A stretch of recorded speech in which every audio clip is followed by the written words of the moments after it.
l'équipe, bien sûr, qui travaille. Bien sûr, vous êtes en direct sur Intiro, en direct du Centre Bell, Ringside 10. Écoute, on a 2 combats de passé et déjà les émotions, il y en a eu de tous les côtés. Comme diraient les Anglais, left and right.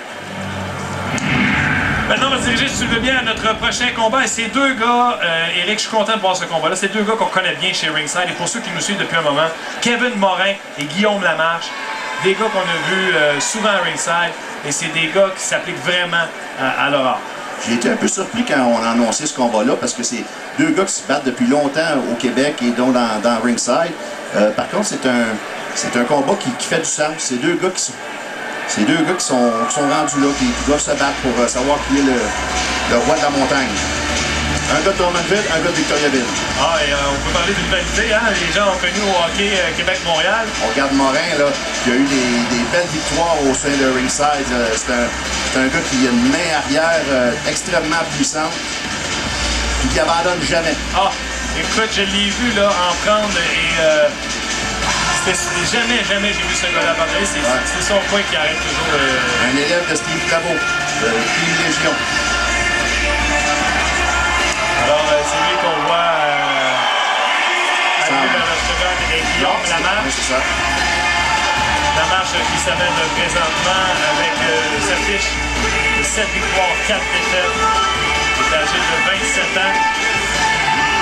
Comme tu mentionnais plus tôt, il vient de Drummondville. Ouais, Guillaume est un excellent athlète. Il peut se battre autant au sol qu'en kickboxing. On sait que l'école de Yannick Bergeron à Drummondville, les spécialistes de kickboxing, mais ils ont aussi du très bon jiu-jitsu. L'entraîneur Stéphane Mignot, là-bas, ça fait beaucoup progresser. Il y a beaucoup de victoires via le triangle. C'est étranglement triangulaire. On va surveiller ça ce soir.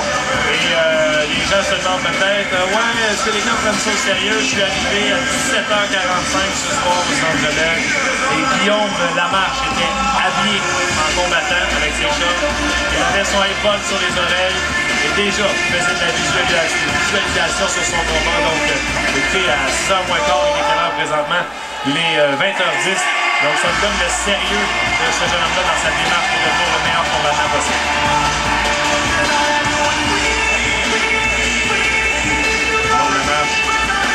Toujours accompagné de son entraîneur Yannick Bergeron. Oui. Young semble très confiant. On voit l'entrée maintenant du combattant de Team Légion, Kevin Morin.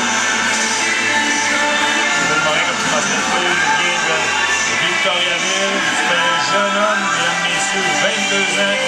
Déjà 6 combats pro avec nous à Ringside. C'est un vétéran de Ringside, qui est là depuis le début, il a fait ses débuts à Ringside. On sait que je pense que Kevin était déçu un peu de sa dernière performance. Il avait manqué un petit peu d'énergie. Je pense que c'était très fier. C'est sûrement très fort pour ce combat-là. Sous les sortes de Steve Claveau à Victoriaville. C'est ça. J'aime tout le temps de mentionner Kevin Morin. Lui à Victoriaville, mais il vient de Chute-aux-Stades de Québec. On salue les gens de Chute-aux-Stades. Oui, d'ailleurs, quand on a fait le gala à Québec, on salue les gens de Québec qui nous écoutent ce soir. Parce que c'était rempli, à pleine capacité. On a poussé tout le monde à la porte. On est en train de parler. Je pense qu'on s'en va là, Martin, à Québec au mois de juin. Oh, vous annoncez déjà des choses? Oui. Alors, Kevin Morin qui fait son entrée dans le programme. Les gars qui se touchent la main, une marque de respect entre les 2 combattants. On sait que les villes sont à peu près une demi-heure l'une de l'autre. On va aller voir les mensurations de nos 2 combattants. Comme je le mentionnais tout à l'heure, Kevin Morin est un jeune homme, 22 ans, 5 pieds 8, 155 livres, 8. Il a fait ses poids avec nous à Ringside en 2009. Parce que Lamarche lui a fait ses poids en 2006. Elle lui aussi 155 livres, par contre un peu plus grand, 5 pieds 10. Et il est âgé de 27 ans. Lamarche qui a une technique. Le prochain combat est prévu pour 3 rounds dans la catégorie des poids légers. Il vous est présenté par le Light Ultra Club. This next bout is a ringside lightweight contest scheduled for 3 rounds and proudly brought to you by the Light Ultra Club. Les juges pour ce combat, judges for this bout, Éric Philippot, Benoît Roussel et David Terrien. L'arbitre, the man in charge of the action, M. Marc-André Côté. Je vous présente tout d'abord dans le coin, Roi du Camion, mesurant 5 pieds 10, pesant 155 livres.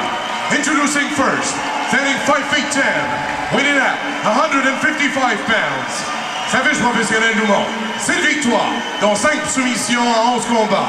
His professional record shows 7 wins, 5 of them by submissions in 11 contests.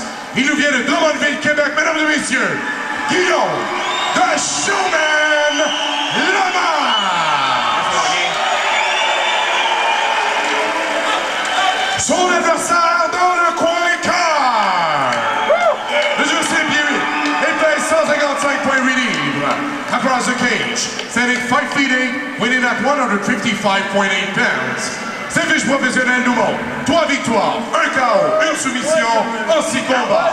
His professional record shows 3 wins, 1 knockout, 1 submission in 6 contests. Il nous vient de Victoriaville, Québec, mesdames et messieurs, Kevin le Kiddy Morin! Les présentations sont faites, on va à l'arbitre. Il va donner ses recommandations à nos deux combattants. All right, gentlemen, you know the rules. I expect a good, clean fight. Away my comments all the time. Don't take us some long time. Fight fair, fight fast, fight hard. Put the belt. My corner be ready. Alors, nos deux combattants sont prêts à faire face à l'action. L'arbitre a été clair dans ses commandes. La marche qui a Stéphane Vigneault et Yannick Bergeron en son coin. Et puis Morin, j'ai vu Dave Parizeau qui était là. Dans son coin, très bon kickboxer et un gars martiaux mixte. Touche les gants. Morin est au centre de l'octogone. Même chose pour la marche. On est prêt. Au lieu de les différencier avec leur culotte, parce que les deux portent la culotte blanche, sachez que Kevin Morin est celui avec la coiffure colorée. C'est lui qui a passé au barbier dernièrement. Morin, double jab, tirage. Pour les gens à la maison, Morin, le gars avec les cheveux colorés, a avantage à garder ce combat-là debout. Il a une grosse main arrière. Oh! Et jab, dans le cas de la marche, il peut aller dans les deux sens. Il est très très fort au sol aussi. Pas que Morin ne l'est pas, là, mais je pense que Morin préférerait rester debout. La marche, lui, au sol, debout, ça ne dérange pas. Pour l'instant, on a vu la marche avec un beau jab de défense de Morin. Morin, il va avec la tentative de jab, même chose pour la marche, ça rate. Les deux combattants sont au centre de l'octogone. Pied aux jambes de la part de la marche, mais une réplique au visage de la part de Morin. Morin qui semble un peu plus rapide, qui utilise son jab. Il a un très bon jab, il oublie souvent de l'utiliser dans les combats. Il semble très rapide. Peut-être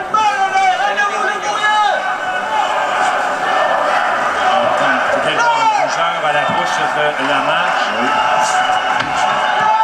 C'est important pour Morin de se faire respecter en début de combat, établir un petit peu là, que le centre de l'octogone, placer les bons coups. Le pied de la part de Morin à la jambe avant de la marche. La marche est un vétéran. Beau jab de Morin. Il étudie le jab. Bon échange, c'est Bon bon. échange, Morin derrière la jambe de la marche, mais la marche répliquée au visage de Morin, il est comporté. Belle amenée au sol de la part de Morin. Morin qui est en demi-garde sur Guillaume. Il doit prendre son temps, établir la position avant d'essayer de passer. Première fois ce soir qu'on va au sol en 3 combats. Et c'est Morin qui a amené la marche. On doit ménager nos efforts ici. Là. Pas dépenser trop d'énergie. Dans le cas de Morin. Dans le cas de Guillaume, on doit essayer de ramener Morin dans sa garde. Chose qu'il fait là en ce moment. Il est après le remettre dans sa garde. On sait que la marche a eu plusieurs fois de bons combats au sol. On fait attention au triangle parce qu'il va pour la Kimura ici. Une clé d'épaule. Il abandonne. Il va peut-être aller pour le triangle. Il a une garde très haute. Mais je suis certain que Steve Claveau a préparé Morin pour se défendre à l'arme favorite de Guillaume, la marche. Et là, tout de suite, la marche tente de se tourner pour cette clé, mais Morin a réussi à s'en sortir. Et là, Morin est debout et invite. Il y a un paquet de coups de pied marteau. Un coup de poing marteau au visage de la marche. Et là, Morin retombe sur la marche. Dans la garde de la marche, une garde très haute. Oui. Très haute. On a vu tantôt que la marche a essayé une clé de bras qui a échoué. Un bon coup de coude de la marche du sol. Alors,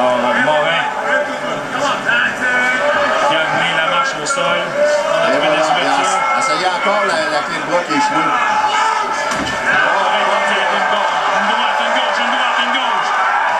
Les premières ont marqué, les deuxièmes et les troisièmes ont raté, mais celle-là vient de marquer une droite.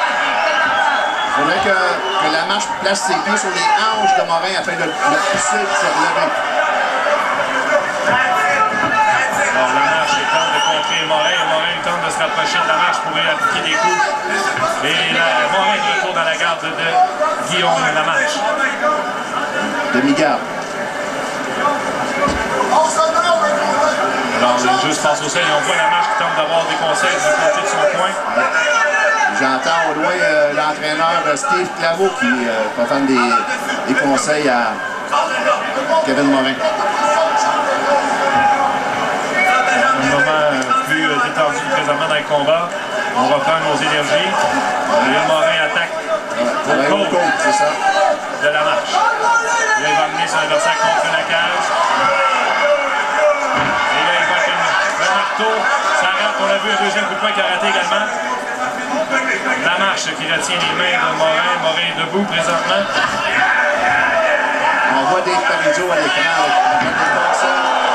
Tu as vu ce coup de Morin? Il est très content du travail de Morin. Morin est très actif. C'est un très gros rôle pour Morin d'ailleurs, qui gagne ce rôle-là haut la main. Non, Marceau Mix, on ne sait jamais, ça peut se terminer, vous avez le temps de le dire, avec une prise de soumission. Oui. Alors, Lamarche est appuyé contre la cage, limité dans ses déplacements. Morin a appliqué beaucoup de pression dans ce premier round, Éric. Oui, il y a quelque chose qui me chicote un petit peu. Morin est reconnu pour des fois manquer un petit peu d'énergie. On voyait qu'à la fin du round, il en manquait un peu. Dès qu'il avait gagné le round, il aurait pu un peu baisser l'intensité. On voit la reprise, l'amener le takedown, si on veut l'amener au sol. Là, on va voir la grosse main droite qui a frappé, qui a percé la garde. Oui. Le deuxième a raté, mais la troisième, la gauche, elle a marqué. Oui. La quatrième également. Effectivement. Ah, c'est du très bon travail de Morin qui est sorti avec un bon plan de match, qui l'a exécuté à la lettre. Là, on voit Yannick Bergeron qui dit les conseils, comment s'ajuster justement. Travaille ton direct, ressort ton crochet, ressort à droite, bouge les deux bords, OK? Et là, il faut te laisser aller tes mains, OK? Elle, tu la ramènes tout de suite. Menton rentré tout le temps. OK, Guillaume? Hey, caractère, là, let's go! Alors, on veut que Guillaume laisse aller ses mains. On essaie de travailler beaucoup sur sa confiance. Le Guillaume, il a besoin d'un petit pep top. Et voilà, le deuxième round est commencé. On l'appelle Ringside Fist en direct du Centre Bell sur Indigo. On voit Morin qui revient à ses habitudes des coups très larges. Main arrière qui a raté totalement. Lamarche est au centre de l'octogone. Guillaume Lamarche. Kevin Morin, la chevelure colorée.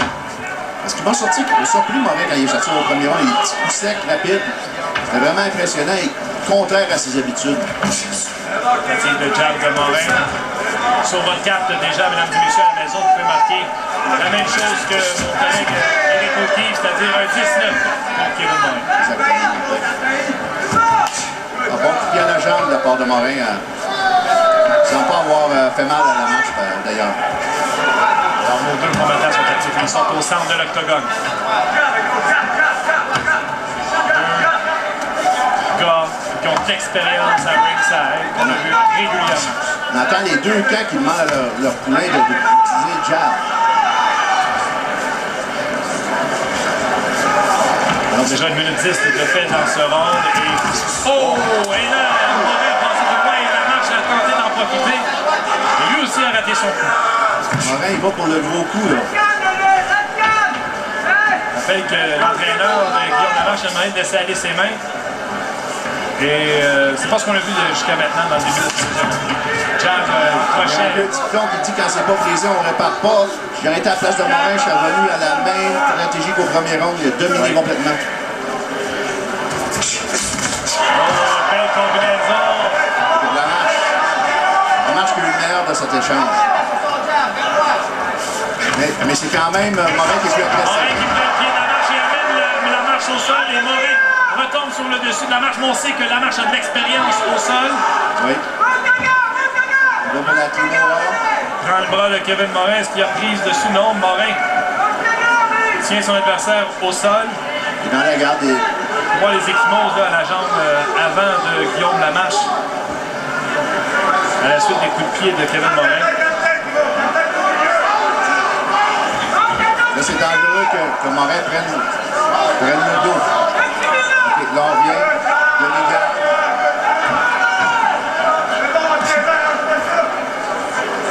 Morin peut travailler au corps, mais Lamarche en se montant à la jambe gauche. On voit Dave Parizeau dans le coin de Morin. Coude à la cuisse de Lamarche de part de Morin. Lamarche se sort de là, mais Morin prend tout de suite son coup et il s'en sort. Lamarche a bien sorti, mais il semble fatigué un petit peu. C'est un centre belle qui est plein pour cet événement de Ringside 10, on vous le rappelle. Nous en sommes à le 3e combat de la soirée entre Guillaume Lamarche et Kevin Morin. C'est une guerre.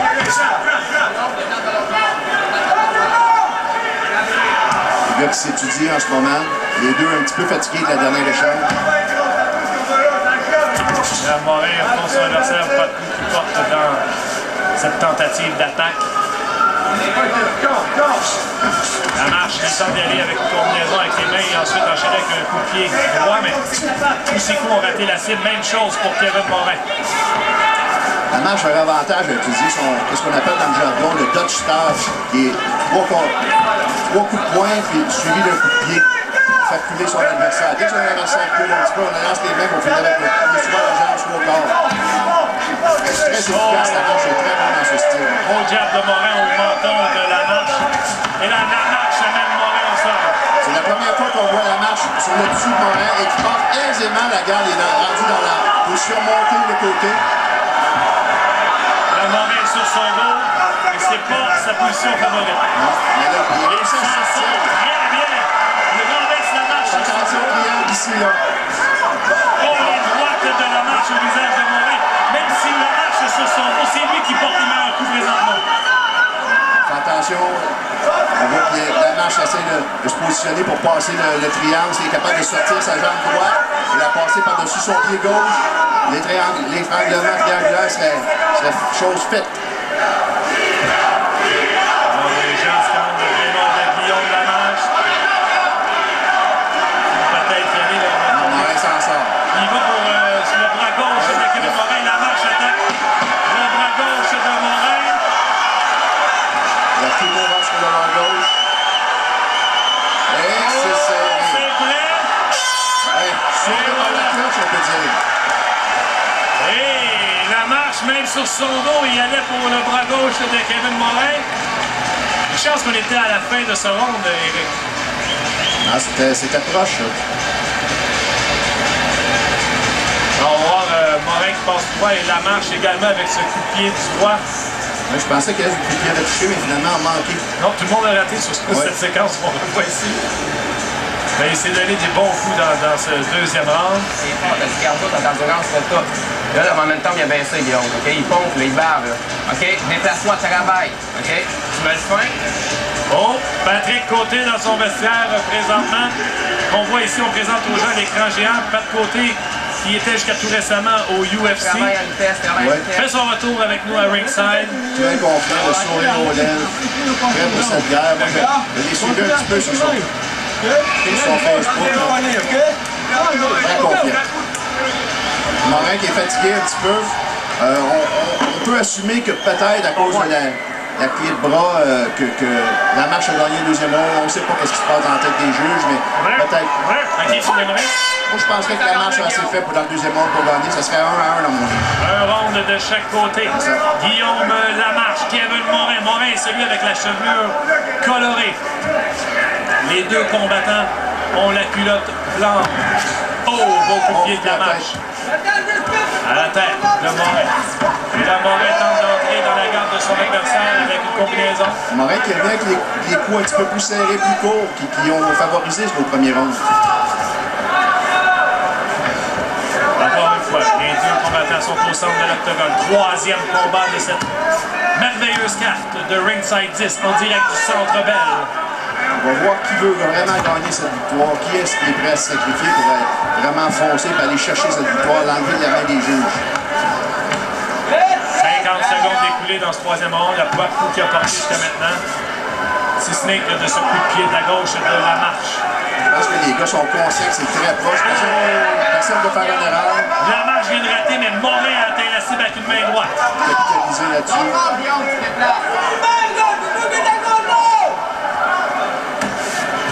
Morin et la marche. Le Guillaume doit laisser aller ses mains. Là. On dirait qu'il est figé un petit peu. Il veut y aller en contre-coup.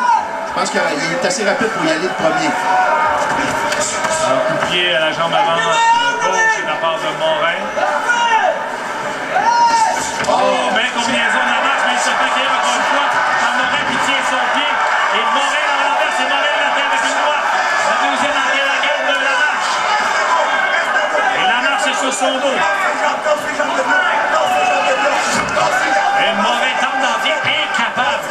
Avec ses poings, même avec son corps, il est incapable d'entrer dans la garde de la marche. Oh là, cette fois, ça a marqué. On entend son poing qui lui dit de rester là. Mais c'est une bonne stratégie. Il termine le round en étant en cette position-là. Il a déjà gagné le premier round. Oh! Belle droite au visage de la marche. Et la marche met sa main gauche à côté de son visage. Ça lui a fait mal. Oui. Morin, est-ce qu'il va capitaliser sur celle-là? La marche doit sortir de cette position-là parce que si Morin reste là, il va gagner le combat. Et là, la marche. Le coup à la tête et la tête frappée sur le caron. En plus, la marche est contre la clôture, donc pas beaucoup d'espace pour lui. Il devrait utiliser son pied gauche, la mettre dans la clôture pour se retourner de côté complètement. Utiliser la clôture. À son avantage. Morin qui rate avec cette gauche, qui a frappé le tapis. Et droite gauche. Et la marche n'a pas de réponse. Et voilà. Il se tourne, il se lève pas.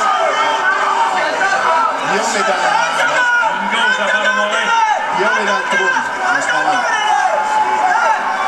2 minutes à faire dans ce troisième round. La marche est au sol et Morin debout. Et ce que je remarque, Martin, là, Morin, il semble gérer son énergie un peu. Il lance les coups, contrôle, perd pas trop d'énergie, veut garder sa position jusqu'à la fin du combat. Il sait que ça va garantir la victoire. Il frappe avec des bons coups et la marche ne se relève pas. Gauche au corps et gauche à la tête de la part de Morin. Il a gauche droite. Il enchaîne. Il ne se passe rien du côté de la marche. Il n'a pas de solution. La marche devrait attaquer peut-être le genou de Morin. Double le coup de poing marteau à la tête de la marche.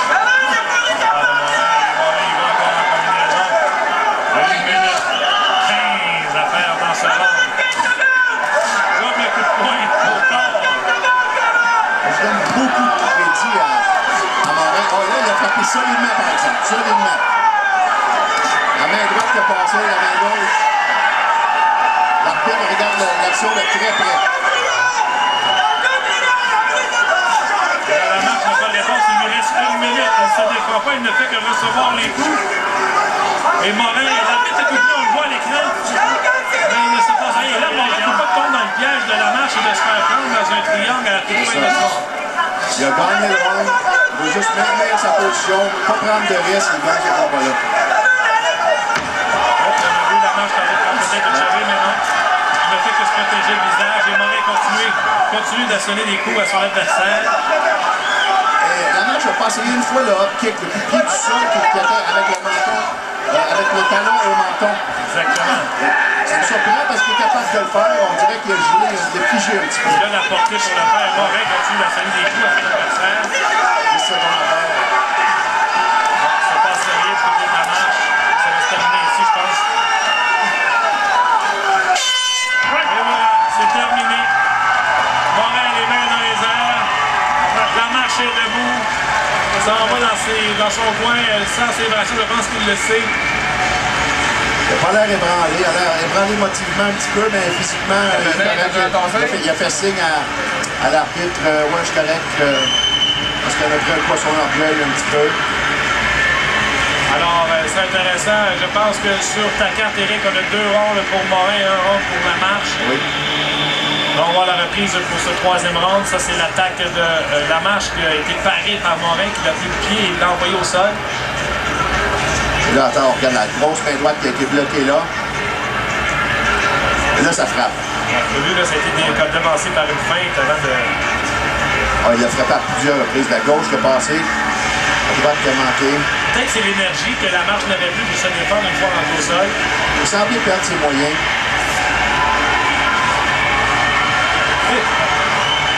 Alors, Guillaume, la marche, Salue ses fans.